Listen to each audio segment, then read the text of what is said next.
Michael Jackson 150 साल जीना चाहता था। किसी के साथ हाथ मिलाने से पहले दस्ताने पहनता था, लोगों के बीच में जाने से पहले मुंह पर मास्क लगाता था।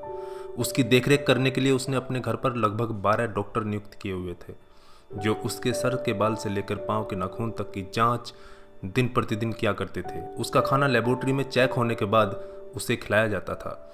उसको व्यायाम कराने के लिए 15 लोगों को रखा हुआ था। माइकल जैक्सन अश्वेत था। उसने 1987 में प्लास्टिक सर्जरी करवाकर अपनी त्वचा को गोरा बनवा लिया था। अपने काले माँ बाप और काले दोस्तों को भी उसने छोड़ दिया।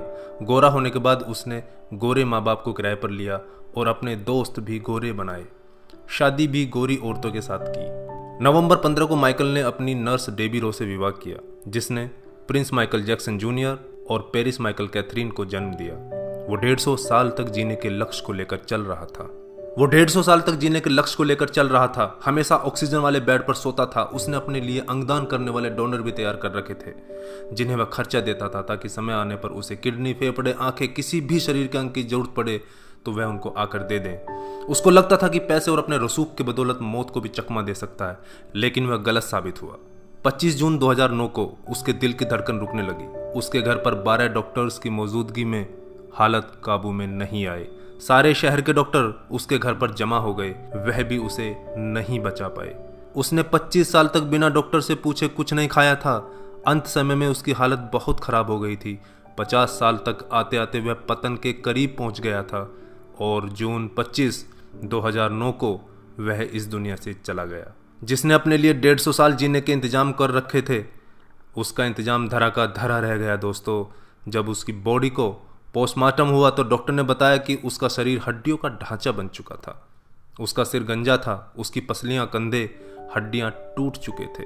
उसके शरीर पर अनगिनत सुई के निशान थे। प्लास्टिक सर्जरी के कारण होने वाले दर्द से छुटकारा पाने के लिए एंटीबायोटिक वाले दर्जनों इंजेक्शन उसे दिन में लेने पड़ते थे। माइकल जैक्सन की अंतिम यात्रा को लगभग 2.5 अरब लोगों ने लाइव देखा था।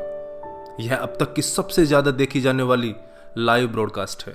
माइकल जैक्सन की मृत्यु के दिन यानी 25 जून 2009 को 3:15 पर विकिपीडिया, ट्विटर और इंस्टा मैसेंजर सभी क्रैश हो गए थे। उसकी मौत की खबर का पता चलते ही गूगल पर 8 लाख लोगों ने माइकल जैक्सन को सर्च किया। ज़्यादा सर्च होने के कारण गूगल पर सबसे बड़ा ट्रैफिक जाम हुआ था और गूगल क्रैश हो गया था। 2.5 घंटे तक गूगल काम नहीं कर पाया था। मौत को चकमा देने की सोच रखने वाले हमेशा मौत से चकमा खा जाते हैं दोस्तों। कुल मिलाकर सार यही है कि बनावटी दुनिया के बनावटी लोग कुदरती मौत की बजाय बनावटी मौत ही मरते हैं। क्यों करते हो गुरूर अपने 4 दिन के ठाठ पर? मुट्ठी भी खाली रहेगी जब पहुंचोगे घाट पर। क्या हम builders, interior designers, caterers, decorators के लिए कमा रहे हैं दोस्तों? हम बड़े बड़े कीमती मकानों और बेहद खर्चीली शादियों से किसे इंप्रेस करना चाहते हैं? क्या आपको याद है कि 2 दिन पहले किसी की शादी में आपने क्या खाया था? जीवन के प्रारंभिक वर्षों में क्यों हम पशुओं की तरह काम करते रहते हैं और काम में जुटे रहते हैं? कितनी पीढ़ियों के खान पान और लालन पालन की व्यवस्था हम करना चाहते हैं? हम में से अधिकांश लोगों के 2 बच्चे हैं, बहुत का तो सिर्फ एक ही बच्चा है। हमारी जरूरत कितनी है और हम कितना पाना चाहते हैं, इसके बारे में जरा सोचिए। क्या हमारी अगली पीढ़ी कमाने में सक्षम नहीं है जो हम उनके लिए ज़्यादा से ज़्यादा सेविंग कर देना चाहते हैं? क्या हम सप्ताह में 1.5 दिन अपने मित्रों, अपने परिवार और अपने लिए स्पेयर नहीं कर सकते? क्या आप अपनी मासिक आय का 5% अपने आनंद के लिए, अपनी खुशी के लिए खर्च करते हैं? सामान्यतः जवाब नहीं में ही होता है। हम कमाने के साथ साथ आनंद भी क्यों नहीं प्राप्त कर सकते दोस्तों? इससे पहले कि आप स्लिप डिस्क का शिकार हो जाएं, इससे पहले कि कोलेस्ट्रॉल आपके हार्ट को ब्लॉक कर दे, आनंद प्राप्ति के लिए समय निकालिए मेरे दोस्तों। हम किसी प्रॉपर्टी के मालिक नहीं होते, सिर्फ कुछ कागजातों, कुछ दस्तावेजों पर अस्थायी रूप से हमारा नाम लिखा होता है। अगर भगवान ऊपर है तो वो हमें देखकर हंसता होगा।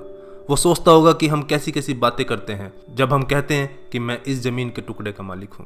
किसी के भी बारे में उसके शानदार कपड़े और बढ़िया कार देखकर राय कायम मत कीजिए। हमारे महान गणित और विज्ञान के शिक्षक स्कूटर पर ही आया जाया करते थे। धनवान होना गलत बात नहीं है, लेकिन सिर्फ धनवान होना गलत है। आइए जिंदगी को पकड़ें इससे पहले कि जिंदगी हमको पकड़ ले। एक दिन हम सब जुदा हो जाएंगे, तब अपनी बातें, अपने सपने हम बहुत मिस करेंगे। दिन, महीने, साल गुजर जाएंगे, शायद कभी कोई संपर्क नहीं रहेगा।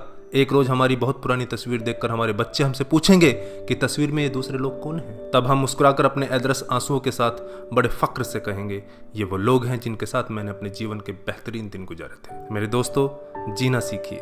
धन्यवाद। जय हिंद।